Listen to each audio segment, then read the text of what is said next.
శిలాక్షరాలు. ఇవి చెరిగిపోని చెదిరిపోని ప్రముఖ సాహితీకారుల సంతకాలు. సాహిత్య వినీలాకాశంలో తమదైన ముద్రలను ముద్రించి అసుడోల్లాడించిన ఎందరో మహానుభావుల అంతరంగాలను ఆవిష్కరించే ఓ వినూత్న ప్రయత్నమే ఈ శిలాక్షరాలు. శిలాక్షరాలు ప్రతి బుధవారం మరియు శుక్రవారం భారత కాలమానం ప్రకారం సాయంత్రం 4:30 నుండి 5:30 వరకు మీ తెలుగువారి ఆత్మీయ వారధి టోరీలో తప్పక వినండి. ప్రపంచవ్యాప్తంగా ఉన్న అశేషమైన తెలుగు సాహితీ అభిమాన శ్రోతలకు తెలుగువారి ఆత్మీయ వారధి టోరీ వారికి శుభ సాయంకాలం నా నమస్సులు. ప్రతి వారం ప్రతి బుధవారం అలాగే ప్రతి శుక్రవారం ప్రసారమవుతున్న మన శిలాక్షరాలు కార్యక్రమానికి స్వాగత సుమాంజలి. మరి ఈనాటి మన శిలాక్షరాలు కార్యక్రమంలో భాగంగా ప్రత్యేక కార్యక్రమం ఈ పయనం ఎందాకో నాటిక. శ్రీ వాగ్దేవి కళాపీఠం సమర్పణ, రచన మరియు పర్యవేక్షణ జ్ఞాన సరస్వతి పీఠ పురస్కార గ్రహీత భాషారత్న బ్రహ్మశ్రీ డింపరాల వెంకట లక్ష్మీ శ్రీనివాసమూర్తి గారు. ఇందలి పాత్రలు పాత్రధారులు: సుబ్బయ్య శెట్టి శ్రీ కొరడా తిమోతి గారు, ప్రభుత్వ తెలుగు ఉపాధ్యాయులు, మహబూబ్ నగర్ జిల్లా. ధనలక్ష్మి సుబ్బయ్య భార్య శ్రీమతి సుసర్ల వాణి గారు, తెలుగు సాహితీవేత్త.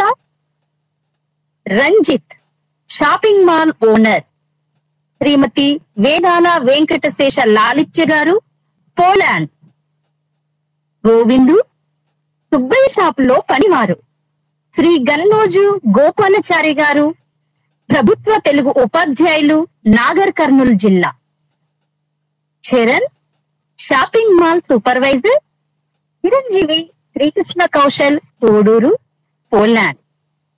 రంగనాథం మొదటి కస్టమర్ శ్రీమతి అవధానం మాధవి గారు, తిరుపతి. జోసఫ్ రెండవ కస్టమర్ శ్రీ సత్తయ్య జంబోజు, ప్రభుత్వ ఆంగ్ల ఉపాధ్యాయులు, మంచిర్యాల జిల్లా. జానకమ్మ మూడవ కస్టమర్ శ్రీమతి లక్ష్మి గారు, బిఎస్ఎం కళాశాల తెలుగు ఉపన్యాసకులు, రామచంద్రపురం. రంగనాథం కొడుకు శ్రీ బమిడిపాటి గౌరీశంకర్ గారు, కథా రచయిత. ఈ పయనం ఎందాకో నాటిక ప్రారంభం.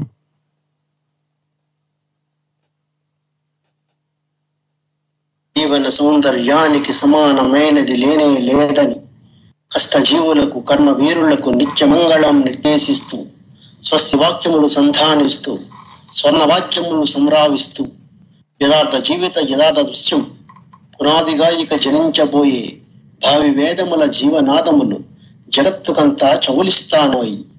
కమ్మరి కొల్లమి కుమ్మరి చక్రం జాలరి పగ్గం సాలెల మగ్గం సేద కష్టం స్ఫురింప చేసే గొడ్డలి రంపం కొడవలి నాగలి సహస్ర వృత్తుల సమస్త చిహ్నాలు నా వినిపించే నా వినిపించే నవీన గీతికి నా విరచించే నవీన రీతికి భావం భాగ్యం ప్రాణం ప్రణవం.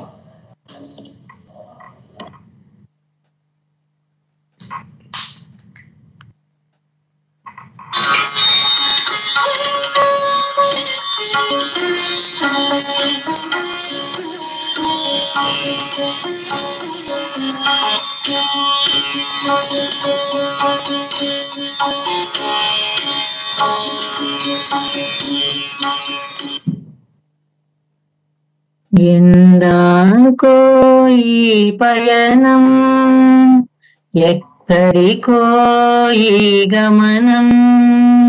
ఎందాకో ఈ పయనం, ఎక్కడికో ఈ గమనం. గమ్యం లేని నావల, గమనం తెలియని జీవిలా. గమ్యం లేని నావల, గమనం తెలియని జీవిలా.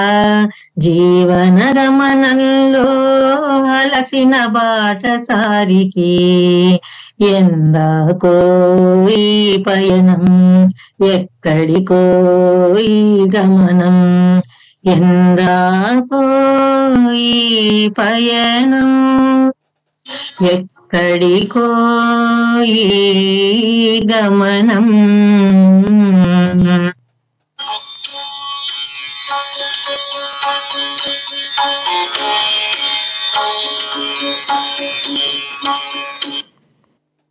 ఓ షాపింగ్ మాల్లో సుబ్బయ్య గారు, మీరు కూర్చోలేకపోతున్నారు, నిలబడలేకపోతున్నారు. ఇలా అయితే ఎలాగండి? సేల్స్ దగ్గర జనం వస్తున్నది వెళ్తున్నది కూడా సరిగ్గా చూడకపోతే ఎలాగండి? పర్వాలేదు బాబు, చూస్తాను. కాస్త వయసు పైబడింది కదా, కొంచెం పరధ్యానంలో ఉండి. అదే నేను చెప్పేది. వయసు పైపడింది, హాయిగా ఇంటి దగ్గర కూర్చుంటే మంచిదని. అలా కూర్చోవడానికి అవకే కదా బాబు ఈ పని చేయటం. అబ్బా, నీకు చెప్పలేకపోతున్నాం పెద్దాయనా. ఆ రంజిత్ గారు చెప్పారని పెట్టుకున్నాం. సేల్స్ బాయ్స్ అంటే బాయ్స్ అని, అంకుల్స్ కాదని తెలుసుకోవాలి. అన్నీ తెలుసు బాబు, జీవితం మనకు అన్నీ నేర్పిస్తుంది. అబ్బో, వేదాంతానికి ఏమీ తక్కువ లేదు. జీవితంలో అలసిపోయినప్పుడు వేదాంతమే వస్తుంది బాబు. కౌంటర్లకి పంచులకి తక్కువ లేదు, పని మాత్రం సరిగ్గా చెయ్యరు. అదంతా నాకు తెలియదు. ఈ నెలలో నీ కౌంటర్లో సేల్స్ పెరగాలి. మా టార్గెట్లు మాకు ఉంటాయి. ఇదేమైనా గవర్నమెంట్ ఉద్యోగం అనుకున్నావా?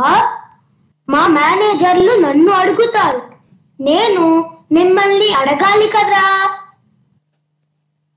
నువ్వు చెప్పింది నిజమే బాబు. నాకు నీ మీద కోపం లేదు, నా స్థితి మీద నాకు జాలి తప్ప.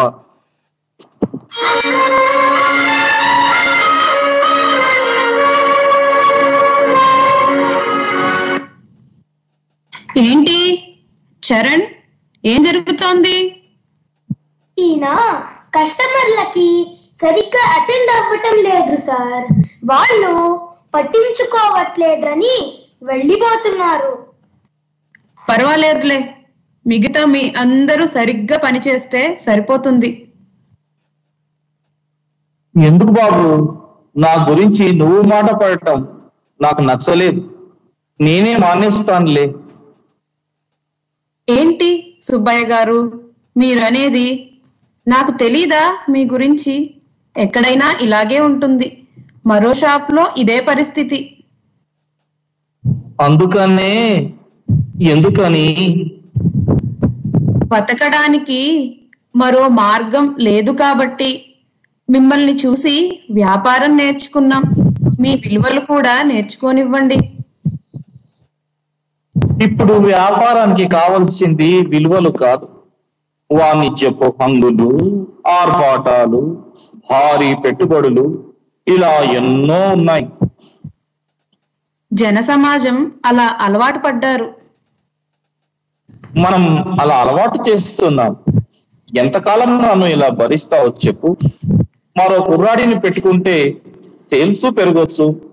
కాలంలో ఉన్నవాడిని పెట్టుకోవాలి గాని కాలం తీరిపోతున్న వాడిని కాదు కదా. ఇంత పెద్ద షాప్ లో ఒక మనిషి భారం కాదు, ఒక బాధ్యత. ప్రతి మనిషి అన్ని కాలాలు చూడాల్సిందే, కొంత ముందు వెనక, అంతే తేడా.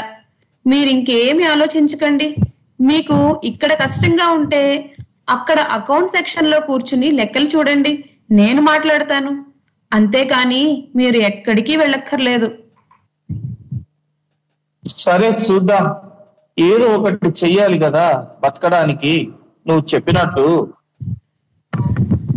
చరణ్, పెద్దవాళ్లతో మాట్లాడేటప్పుడు కాస్త జాగ్రత్తగా మాట్లాడాలి. షాప్ లో అందరినీ ఒకసారి పిలు. అలాగే సార్.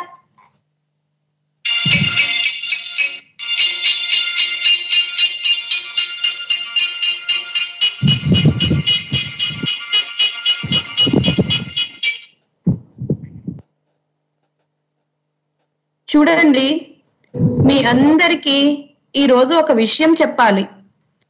ఇది ఒక వ్యాపార పాఠం అనుకోండి, జీవిత సత్యం అనుకోండి, మేనేజ్మెంట్ థియరీ అనుకోండి, మీరు ఏదైనా పేరు పెట్టుకోండి, కానీ ఇది మీకు తెలియాలని నాకు అనిపిస్తోంది.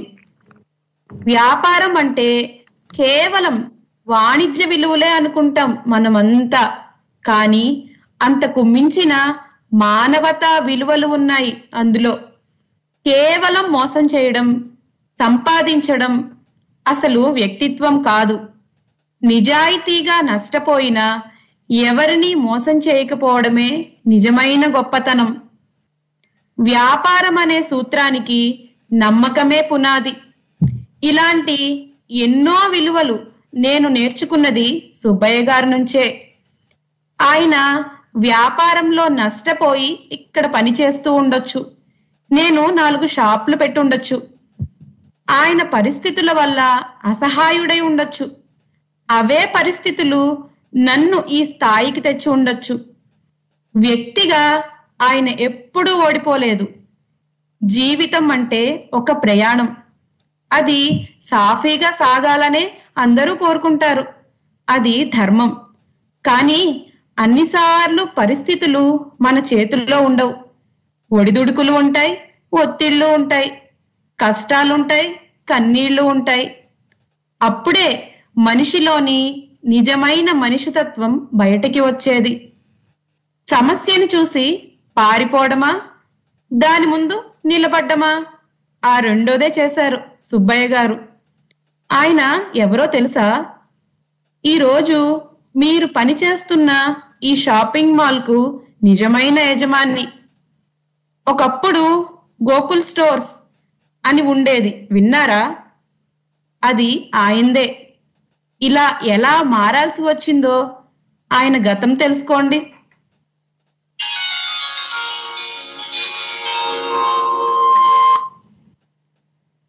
సుబ్బయ్య గారి షాప్ కిరాణా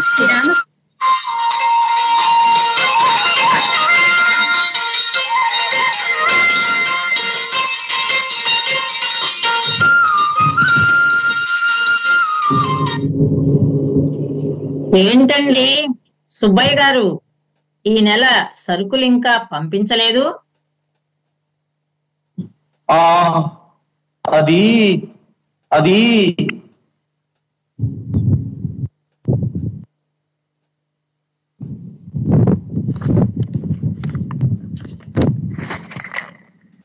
నేనే పంపించొద్దు అన్నాను నాన్న. ఏరా, ఎందుకు? ఏమైంది? ఏమీ లేదు నాన్న. నాకు ప్రతి నెల మా కంపెనీలో సోడెక్సో కూపన్లు ఇస్తారు. వాటిని ఉపయోగించి మన ఇంటికి సరిపడా కిరాణా సామాన్లు తెచ్చుకోవచ్చు. ఆ కూపన్లు మన సుబ్బయ్య గారి దుకాణంలో చెల్లవు. అందుకనే ఇక నుంచి సరుకులు పంపించొద్దన్నాను. అలా ఎలాగవుతుందిరా? సుబ్బయ్య గారు మనకి 30 సంవత్సరాల నుంచి సరుకులు ఇస్తున్నారు. ఇప్పుడు సడన్ గా మనం మానేస్తే ఆయనకి ఇబ్బంది కదా.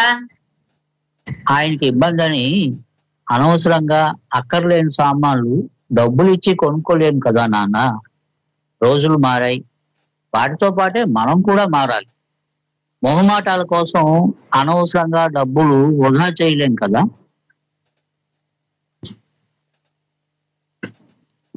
సరేలేండి రంగనాథన్ గారు, మీలాంటి వాళ్ళ ఖాతాలు వదులుకోవడం మాకు కూడా ఇష్టం ఉండదు. కానీ ఏం చేస్తాం చెప్పండి, కాలంతో ప్రయాణం చేయవలసిన వాళ్ళమే కదా అందరం. అదని కాదు సుబ్బయ్య గారు. నేను వెళ్ళి వస్తాను రంగనాథన్ గారు.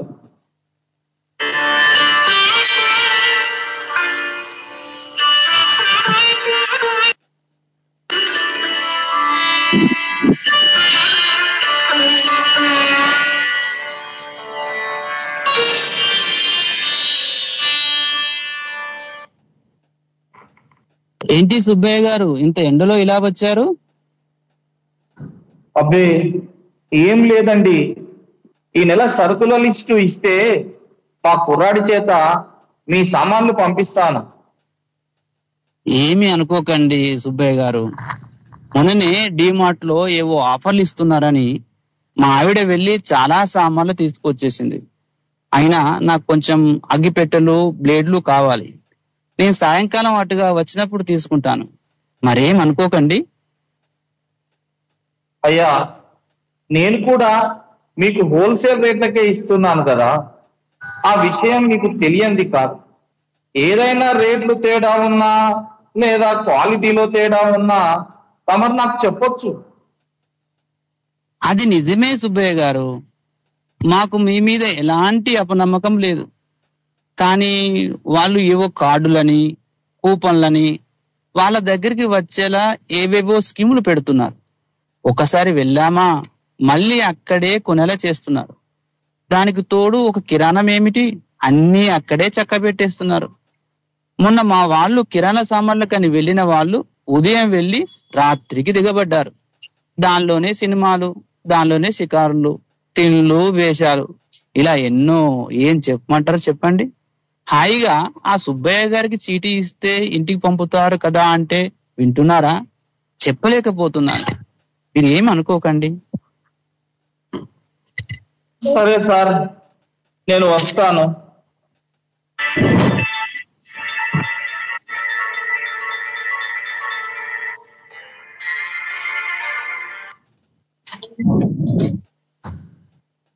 ఏంటమ్మా ఈ మధ్య బొత్తిగా కొట్టుకు రావడం మానేశారు?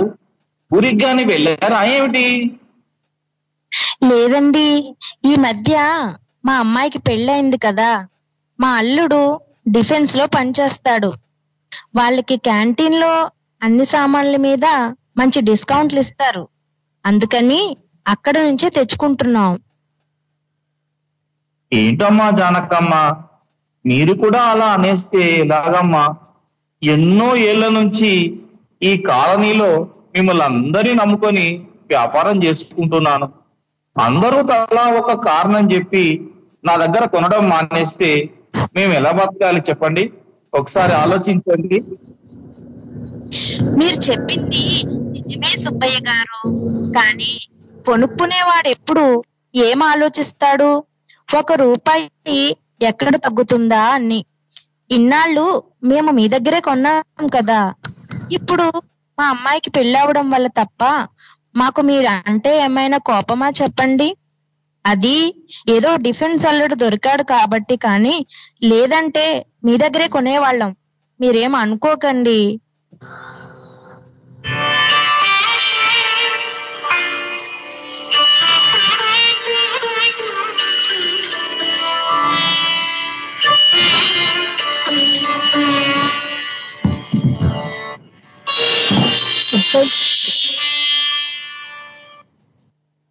సుబ్బయ్య ఇల్లు.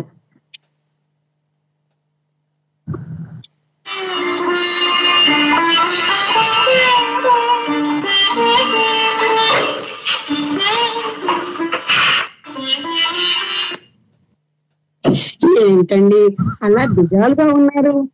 భోజనం కూడా సరిగా చేయలేదు. ఏమైందండి? ఒంట్లో నొత్తగా ఉందా? ఏం చెప్పమంటావు లక్ష్మి? రోజులు మారాయని చెప్పాలా, రోజులకు తగ్గట్టు మనం మారలేదని చెప్పాలో అర్థం కావడం లేదు. కాస్త అర్థం అయ్యేలా చెప్పండి. వ్యాపారం ఇంతకు ముందులా లేదు లక్ష్మి. ఒకప్పుడు నెలకు 60కి పైగా ఖాతాలు ఉండేవి. ఇప్పుడు 5ంటికి వచ్చాయి. అవి నెమ్మదిగా చేయి జారిపోతాయి. పోనీ షాప్కి వచ్చే జనం ఏమైనా ఉన్నారా అంటే అది లేదు. బాగా తగ్గిపోయారు. ఏం చేయాలో తెలియని పరిస్థితి. 1వ తారీఖు రాగానే సరుకుల కాగితం పంపించటం, నెలకి కొంత కట్టడం, మనకి నెల నెలా ఇబ్బంది లేకుండా సాగిపోవడం జరిగిపోయింది. ఇప్పుడు సామాన్లు కొనే వాళ్ళు తగ్గిపోవడంతో డీలర్ల దగ్గర అప్పులు పెరుగుతున్నాయి. వాటికి మళ్ళీ వడ్డీలు. రాను రాను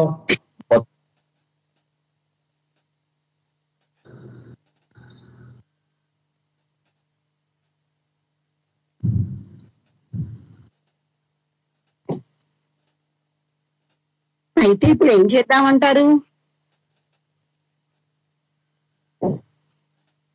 ఏం చెయ్యాలి చెప్పు? తరతరాల నుంచి ఇదే పని చేస్తున్నా. మా తాత మా నాన్నకి ఇచ్చాడు ఈ దుకాణం, మా నాన్న నాకు ఇచ్చాడు. అలా కంటికి రెప్పలా కాపాడుకుంటూ వచ్చాను. ఈ రోజు లోకం పోకడ మారింది. అభివృద్ధి పేరుతో అనేక దేశాల నుంచి అనేక రకాల వస్తువులు అమ్మే పెద్ద పెద్ద షాపులు వచ్చాయి. ఎప్పుడైనా అంతే కదా, పెద్ద చేప నోట్లోకి చిన్న చేప తేరాల్సిందే కదా. ఒకప్పుడు దుకాణంలో ఎక్కడ చూసినా సామాన్లతో కలకలలాడేది. సామాన్లు పెట్టడానికి కూడా షాప్ లో జాగా సరిపోయేది కాదు. ఇప్పుడు అరలన్నీ పోసిపోయి కనబడుతున్నాయి. వచ్చిపోయే జనాలకి సమాధానాలు చెప్పలేక పోయేవాళ్ళం. ఇప్పుడు ఎవరొస్తారా ఎప్పుడొస్తారా అనే ఎదురు చూపులే మిగులుతున్నాయి. వ్యాపారం కష్టమైపోయింది. ఉన్న అప్పులన్నీ తీరాలన్నా, షాప్ అమ్మినా, ఇల్లు అమ్మినా సరిపోయేలా లేదు. దానికి తోడు లెక్కకు మించి వడ్డీలు పెరిగిపోయాయి.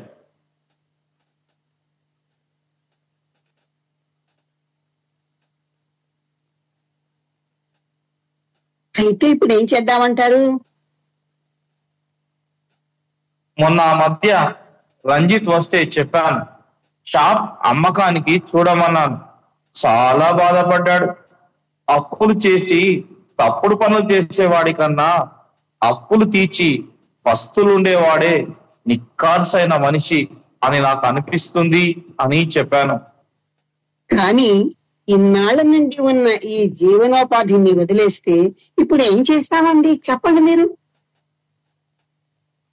అలాగని షాపు తీసి ఖాళీగా కూర్చుంటే ఏం వస్తుంది చెప్పు? ప్రతి నెల ఆలస్యం చేసిన కొద్దీ వడ్డీ లెక్కలు పెరుగుతుంటాయి. ఆదాయం రాక, అప్పులు తీరక, అలా ఏం చేయాలో తెలియని స్థితికి చేరుకుంటాం. అవునండి. ఇదిగో గోవింద్ వచ్చి ఉంటున్నాడు. చూడు లక్ష్మి, గోవిందుకు ముందు భోజనం పెట్టు, తర్వాత ఈ కొత్త బట్టలు అతనికి ఇచ్చేయి. తర్వాత నేను మాట్లాడతాను. సరేలేండి, నేను లోపలికి వెళ్ళొస్తాను. ఏంటి శెట్టి గారు ఇదంతా? ఏమీ లేదు గోవిందు, ఇంతకాలం షాపులో నమ్మకంగా పనిచేశావు. నీలాంటి వాడికి ఏమిచ్చినా తక్కువే. అదంతా మీ అభిమానం సారు, అంతకన్నా ఏముంది? అదే గోవిందు, ప్రస్తుతం వ్యాపారం ఇదివరటికలా లేదు. నగరంలో అనేక చోట్ల అనేక షాపింగ్ మాల్స్ వచ్చేస్తున్నాయి. ఇంకా చెప్పాలంటే వచ్చేసాయి కూడా. జనాలు కూడా వాటికి బాగా అలవాటు పడుతున్నారు. ఎక్కడ పడితే అక్కడే పెద్ద పెద్ద సంస్థలు సూది నుంచి సూదంటూ రాయి వరకు అమ్మేస్తున్నారు. ఇలాంటి పరిస్థితుల్లో మనలాంటి దుకాణాల్లో కొనేది ఎవరు చెప్పు? రోజు రోజుకి మన ఖాతాలు ఎలా తగ్గిపోతున్నాయో నీకు తెలీదా? ఏమనుకోకు, వచ్చే నెల నుంచి నువ్వు వేరే దగ్గర పని చూసుకో గోవిందు.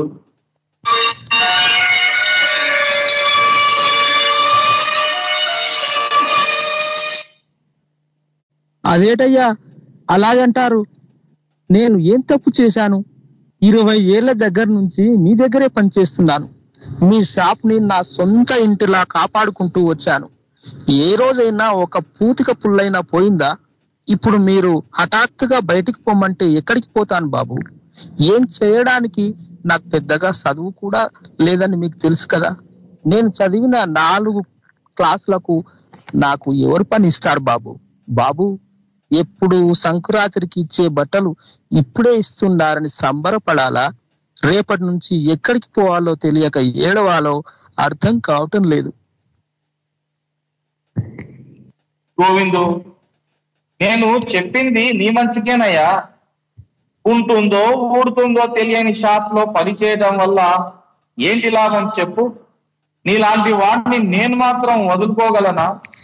రోజు రోజుకి అప్పులు పెరుగుతున్నాయి. 1వ తారీఖుకి కనీసం నీ జీతం ఇవ్వాలన్నా అప్పు చేయాలి. అదయ్యా పరిస్థితి. అయ్యా, నాకు ఊహ తెలిసిన దగ్గర నుంచి మీ దగ్గరే పనిచేశాను. ఇప్పుడు వెళ్ళాలంటే మనసు రావట్లేదయ్యా. మీ పరిస్థితి నేను అర్థం చేసుకోగలను గోవిందు. ఇప్పుడు అనేక బహుళ అంతస్తుల దుకాణాలు వచ్చాయి. నీకు ఎక్కడో ఒక దగ్గర పని దొరకకపోదు. నేను కూడా నాకు తెలిసిన వాళ్ళకి చెప్తాను. అయ్యా, ఇన్నాళ్ళ నుంచి మీ ఇంట్లో మనిషిలా బతికాను. ఇప్పుడు వదిలి వెళ్ళలేకపోతున్నానయ్యా.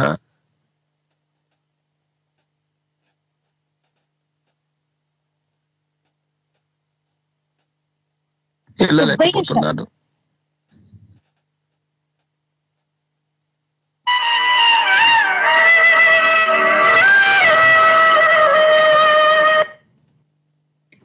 ఏంటి సార్, దుకాణం అంతా ఖాళీగా కనిపిస్తోంది? ఏం చెప్పమంటావు రంజిత్ జీ? నీకు తెలియనిదా ఇదంతా? పెద్ద పెద్ద మాల్స్ దెబ్బకి చిల్లర దుకాణాలు మూతపడటం తప్ప ఇంకా వేరే దిక్కు కనబడటం లేదు. ఈ రోజుల్లో అందరూ పెద్ద పెద్ద సూపర్ మార్కెట్లలో కొనడానికి అలవాటు పడుతున్నారు. అలాంటప్పుడు నాలాంటి చిన్న చిన్న కిరాణా దుకాణాల్లో కొనేవాళ్లు తగ్గిపోతున్నారు. ఎన్నో సంవత్సరాల నుంచి ఇదే వృత్తిని నమ్ముకొని బతుకుతున్న నాలాంటి వాళ్ళ నోట్లో మట్టి కొట్టినట్టయింది. అయినా చేయగలిగింది ఏముంది చెప్పు? అందరి పరిస్థితి అలాగే ఉంది సుబ్బయ్య గారు. తిమింగళాల దెబ్బలకి చేపలు విలవిల్లాడడం తప్పించి మరో మార్గం కనిపించడం లేదు. ఇంతకు ముందు మాకు ఎంతో భారీగా ఆర్డర్లు ఇచ్చిన వాళ్ళు కూడా ఇప్పుడు మినిమం ఆర్డర్లు కూడా ఇవ్వడం మానేశారు. అందుకనే నేను కూడా ఈ డీలర్షిప్ మానేద్దాం అనుకుంటున్నాను. ఇప్పుడు పరిస్థితులు అలా ఉన్నాయి. ఒకప్పుడు దుకాణం యజమానులుగా ఉన్న వాళ్ళు ఇప్పుడు వేరే దుకాణాల్లో కూలీలుగా బతుకుతున్నారు. నా చేతో ఎంతో మందికి పని ఇచ్చిన నేను ఇప్పుడు నాకే పని లేని పరిస్థితికి చేరాను. ఇది పురోభివృద్ధ తిరోభివృద్ధ అర్థం కావడం లేదు. పాత ఒక రోత, కొత్త ఒక వింత. ఇది ఈనాటి విషయం కాదు కదా. సర్లే, పనిలో పనిగా షాప్ కూడా అమ్మకం పెడతాను. ఈ పయనం ఎందాకో చూద్దాం. మరి నీకు మొన్న చెప్పిన దాని గురించి ఏమి ఆలోచించావు? దేని గురించండి? అదే షాప్ అమ్మకం గురించి. ఓ అదా, నేనే తీసుకుంటాను సుబ్బయ్య గారు. అబ్బా, ఎందుకయ్యా అంత అభిమానం? మరొకరైనా తీసుకునేదే కదా. మీ ఆత్మాభిమానం నాకు తెలియంది కాదు. అంతేకాదు, మరో విషయం, మీరు షాప్ అమ్మినా ఎక్కడికి వెళ్ళక్కర్లేదు. దీన్నే ఓ షాపింగ్ మాల్ గా మారుస్తాను. అందులోనే మీరు ఉండొచ్చు. మరొకరు కొనడం, ఆ పరిస్థితులు ఎలా ఉంటాయో చెప్పలేం. పూలు అమ్మిన చోట కట్టెలు అమ్మలేరు కదా. మనమంతా ఒకే స్కూల్ విద్యార్థుల్లాంటి వాళ్ళం. ఒక్కొక్కరికి ఒక్కోసారి టైం వస్తుంది, అంతే. బాబు, చాలా సంతోషంగా ఉంది. నువ్వు నన్ను గట్టెక్కిస్తానంటే అంతకన్నా కావాల్సిందే ఉంది చెప్పు. గత కొన్నాళ్ళుగా వ్యాపారం లేక ఎలా సతమతం అవుతున్నానో నువ్వే చూస్తున్నావు కదా. కొనేవాడికి అమ్మేవాడు లోకువ. అవసరం నాది కదా అని హీన క్రయానికి తక్కువ ధరకు అడగడమే కానీ నీలా ధైర్యం చేసి చెప్పేవాళ్ళు నాకెవ్వరూ కనబడలేదు రంజిత్.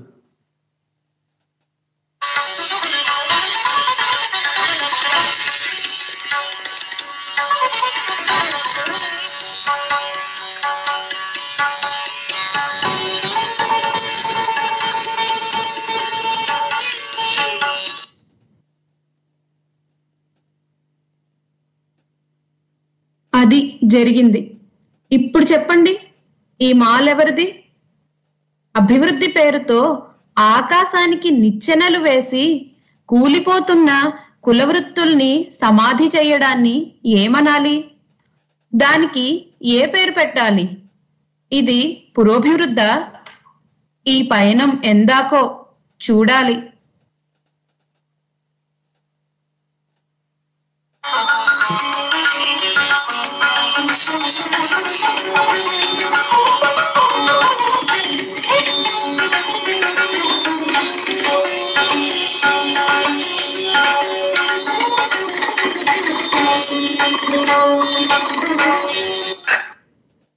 ఎందాకో ఈ పయనం, ఎక్కడికో ఈ గమనం. ఎందాకో ఈ పయనం, ఎక్కడికో ఈ గమనం. గమ్యం లేని నావల, గమనం తెలియని జీవిలా. గమ్యం లేని నావల, గమనం తెలియని జీవిలా. జీవన గమనంలో అలసిన బాటసారికి, ఎందాకో ఈ పయనం, ఎక్కడికో ఈ గమనం. ఎందాకో ఈ పయనం, ఎక్కడికో ఈ గమనం.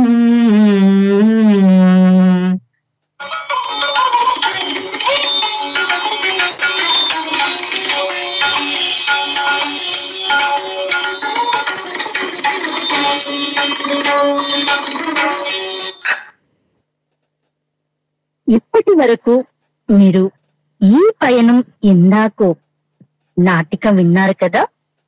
శ్రీ వాగ్దేవి కళాపీఠం సమర్పణ, రచన మరియు పర్యవేక్షణ ధ్యాన సరస్వతి పీఠ పురస్కార గ్రహీత భాషారత్న బ్రహ్మశ్రీ వెంపరాల వెంకట లక్ష్మీ శ్రీనివాసమూర్తి గారు. ఇందలి పాత్రలు, పాత్రధారులు: సుబ్బయ్య శెట్టి, శ్రీ కురడా తిమోతి గారు, ప్రభుత్వ తెలుగు ఉపాధ్యాయులు, మహబూబ్ నగర్ జిల్లా. ధనలక్ష్మి, సుబ్బయ్య గారి భార్య, శ్రీమతి సుసర్ల వాణి గారు, తెలుగు సాహితీవేత్త. Ranjith, shopping mall owner. Shrimati Vedala Venkatasesha Lalitya గారు, పోలార్. గోవిందు, సుబ్బయ్య షాపులో పనివారు.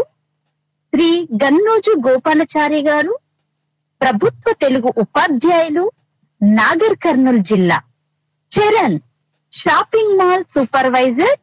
చిరంజీవి శ్రీకృష్ణ కౌశల్, కోడూరు, పోలార్. రంగనాథం, మొదటి కస్టమర్. శ్రీమతి అవధానం మాధవి గారు, తిరుపతి. జోసఫ్, రెండవ కస్టమర్.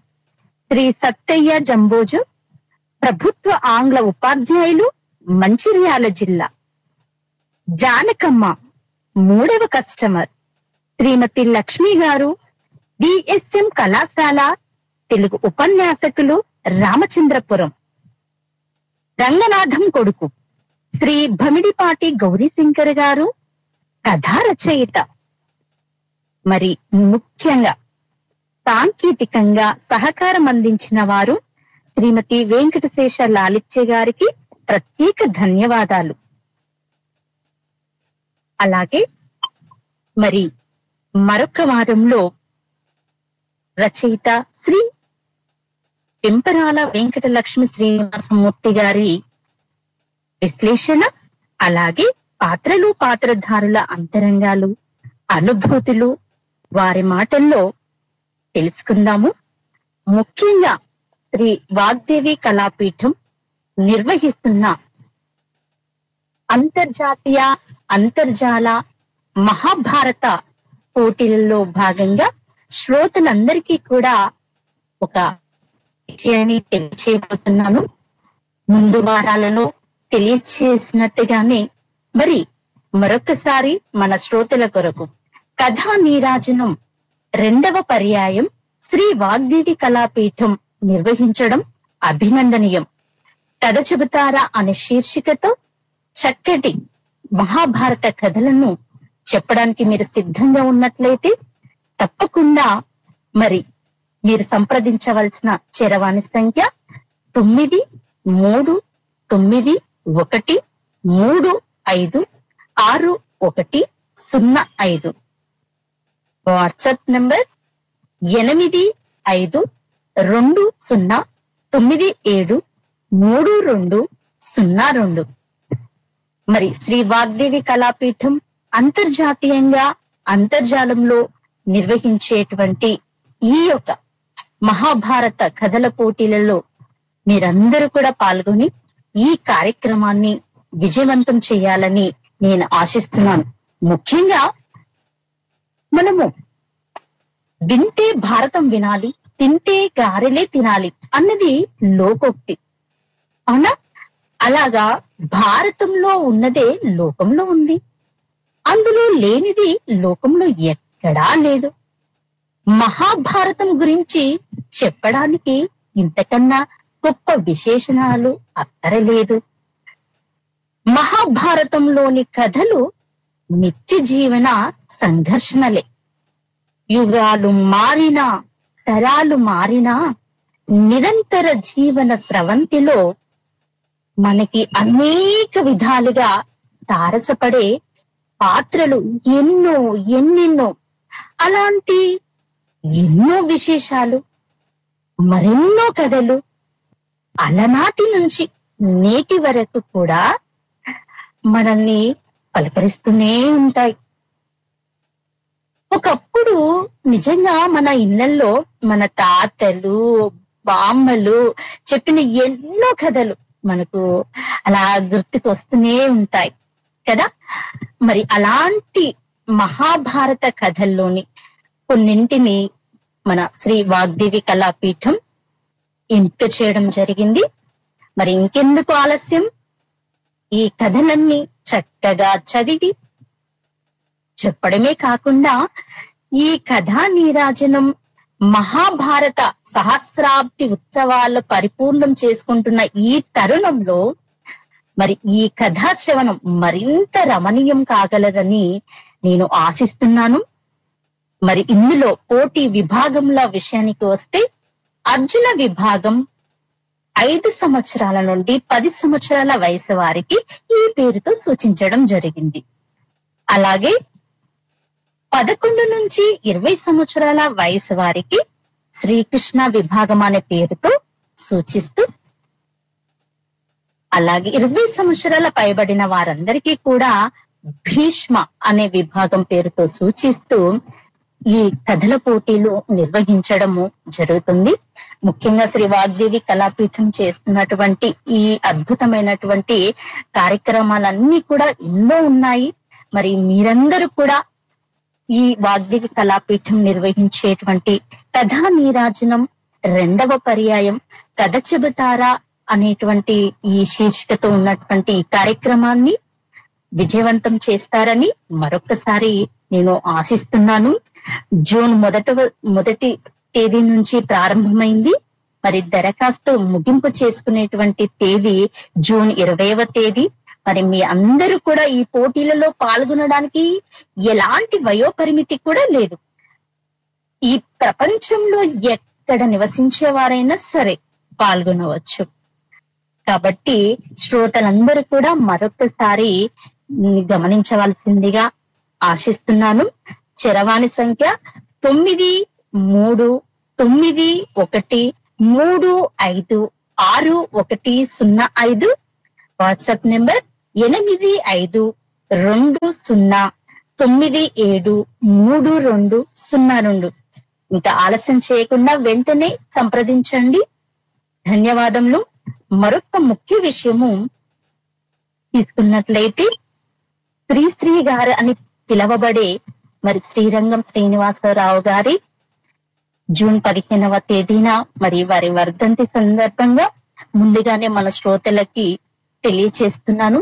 ఈ నాటికలో భాగంగా వారి గురించినటువంటి విశేషాలు మనము ఎన్నో తెలుసుకున్నాం.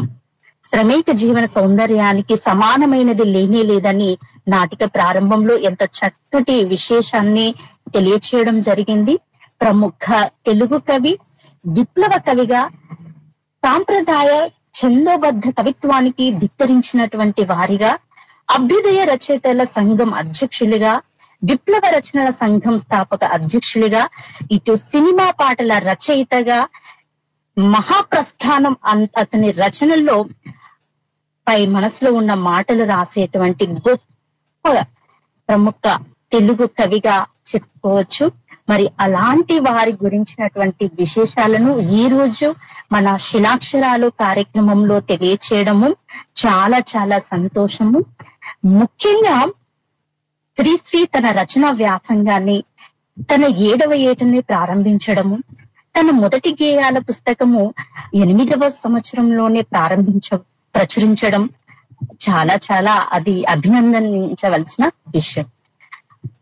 ఇలా తన 18వ ఏటనే 1928వ సంవత్సరంలో ప్రభవ అనే కావ్య సంపుటిని ప్రచురించారు. ఈ రచనలన్నింటినీ కూడా ఒక సాంప్రదాయ పద్ధతిలోనే రాశారు.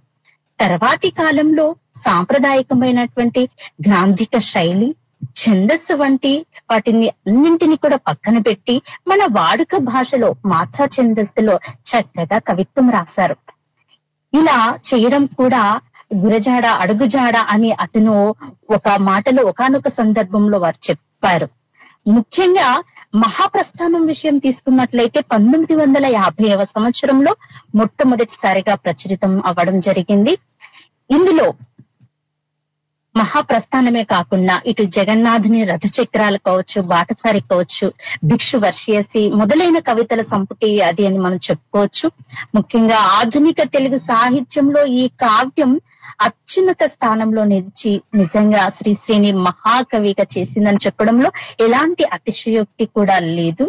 మరి ఆ తర్వాత మరో ప్రస్థానం ఖడ్గ సృష్టి అనే కవితా సంకలనాలను కూడా, చరమరాత్రి అనే కథల సంపుటిని, ఇటు రేడియో నాటికలను ఎన్నింటినో వారు రచించడము చాలా సంతోషం. మహాప్రస్థానం వంటి గీతాలన్నీ కూడా ఒక మార్క్సిజం దృక్పథంతో రాసినవి అయినా సరే అవి రాసే నాటికి మార్క్సిజం అనేది ఒకటి ఉందని కూడా అతనికి తెలియదు. అయినా సరే ఎంతో చక్కటైనటువంటి ఆ విప్లవమైనటువంటి వాటిని రచించడం నిజంగా చాలా చాలా ఆనందదాయకము. మరి 1981వ సంవత్సరంలో లండన్ లో ప్రచురితమైనటువంటి ఈ మహాప్రస్థానం నిజంగా కూడా వారు ముందు మాటలను ఎంతో చక్కగా తెలియచేశాడంటే చాలా చాలా చక్కటి విశేషాలను, ఇటు అల్పాక్షరాల్లో అనల్ప అర్థాన్ని కూడా సృష్టించడంలో శ్రీశ్రీ మేటి అని చెప్పవచ్చు. వ్యక్తికి బహువచనము శక్తి అనేది అతని సృజించినటువంటి మహత్తర వాక్యమే. ఇటు శబ్ద ప్రయోగంలో నవ్యతను చూపించగలిగారు. ప్రగతి వారపత్రికలో కూడా ఇటు ప్రశ్నలు జవాబులు అనే శీర్షికలను కూడా నిర్వహించడం జరిగింది. పాఠకుల ప్రశ్నలకు సమాధానాలు ఇచ్చేటువంటి శీర్షికతో ఎంతో చతురూక్తులతో శ్లేషలతో కూడినటువంటి నిజంగా ఆ శీర్షిక బహుళమైనటువంటి ప్రాచుర్యాన్ని పొందింది అనడంలో నిజంగా అతిశయోక్తి లేదు. ఎంతో అత్యద్భుతంగా వారు రాసినటువంటి ఈ రచనల్లో మనకు తెలియజేస్తుంది. ముఖ్యంగా శ్రీశ్రీ గారు రాసినటువంటి కొన్ని అద్భుతమైనటువంటి స్ఫూర్తిదాయకమైనటువంటి వాక్యాలు చూసినట్లయితే, తెలుగు వీర లేవరా దీక్షభూమి సాగరా అంటూ తన అక్షరాలని ఆయుధాలుగా మలిచి ప్రజలను చైతన్యపరిచినటువంటి మహాకవి శ్రీశ్రీ. మరి ఎంతో అత్యద్భుతమైనటువంటి స్ఫూర్తిదాయకమైన వాక్యాలు కూడా ఎన్నో ఉన్నాయి.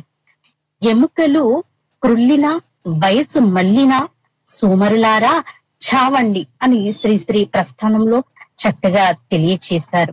అంతేకాకుండా ఒక పేదవాడి ఆకలి, కార్మికుడి కష్టం, నిరుద్యోగి అసహనం, సైనికుడి తెగింపు కలగలిపిన విప్లవం ఆయన కవిత్వంలో ఎన్నో ఉన్నాయి.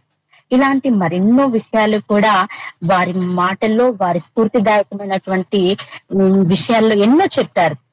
దేహానికి తప్ప దాహానికి పనికిరాని ఆ సముద్రపు కెరటాలే ఎగిసి ఎగిసి పడుతుంటే అనేటువంటి ఆ స్ఫూర్తిదాయకమైనటువంటి విషయంలో ఎన్నో తెలియచేశాడు. మరొక విషయం ఏంటంటే, శ్రీశ్రీ కవిత్వంలో పడిపోయినప్పుడు ఆగిపోకూడదు, తిరిగి పరిగెత్తడం నేర్చుకోవాలి, కోల్పోయినప్పుడు బాధపడకూడదు, మళ్ళీ కష్టపడి సాధించుకోవాలి. ఓటమి అంటే జీవితం అంతం కాదు, అదే గెలుపుకి అసలైన ఆరంభం అని ఎన్నో స్ఫూర్తిదాయకమైనటువంటి రచనలో ఈ వాక్యాలు వారు రచించారు. నిజంగా వారిని ఈ విధంగా మన శిలాక్షరాలు కార్యక్రమంలో భాగంగా వారి గురించినటువంటి విశేషాలు తెలుసుకోవడము అభినందనీయము. మరి ముఖ్యంగా మరి ఈ పయనం ఎన్నాకో అనే నాటికలో కూడా మనకి ఎన్నో విషయాలను తెలియచేయడం జరిగింది. మరొక వారంలో పాత్రధారులు వారి యొక్క అంతరంగాలను, అనుభూతులను మరి మరో వారంలో తెలుసుకుందాము. అందరికీ కూడా, శ్రోతలందరూ కూడా ఈ నాటికలో ఉండేటువంటి విశేషణాలు మరొక వారంలో తెలుసుకుంటారు. ధన్యవాదాలు. ముఖ్యంగా పాత్రధారులందరికీ కూడా ధన్యవాదాలు తెలియచేస్తూ ఈ కార్యక్రమాన్ని ముగిస్తున్నాను. ప్రత్యేక ధన్యవాదాలు. శుభం కుయాత్. నమస్తే అండి.